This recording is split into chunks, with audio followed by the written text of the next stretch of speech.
ব্রাহ্মণবাড়িয়া জেলার সনের উপজেলাস্থ এস.কে. সুমন ভাই ওরফে সুমন জন্মস্থান মনিরবাগ গ্রামে। সে মূলত হিন্দু ধর্মীয় এক যুবক। সে তার নিজ ফেসবুক পেজে পোস্ট করেন এবং সেখানে বললেন যে কিনা সারা বছর মরুভূমিতে ডাকাতি করছে তাকে আবার নবী মানে আহা মানুষ, আবার তার বংশধর বলে আবার ইসকনকেও নাকি নিষিদ্ধ করবে। তো এই ছিল তার বক্তব্য।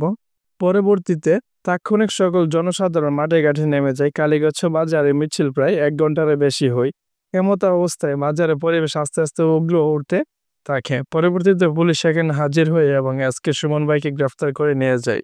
বর্তমানে পরিবেশ কিছুটা স্থিতিশীল হলেও পরবর্তীতে পরিস্থিতি আরো গোলাকার হওয়ার সম্ভাবনা প্রায় দেখিয়ে যায়।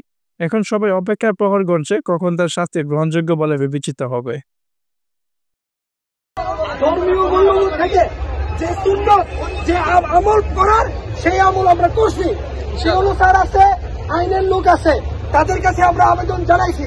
তারা যদি সুষ্ঠু বিচার না করে পরবর্তীতে আমরা আলোচনা সাপেক্ষে যা করার করব।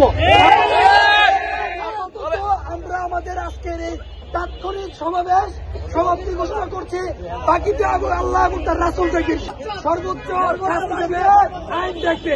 আমরা এখন সুস্থভাবে কারো ইন্ধন যাতে না থাকে, কোনো জায়গায় বিশৃঙ্খলা সৃষ্টি না হয়, আমরা সুন্দর করে এখন বিদায় নেব। আলহামদুলিল্লাহ।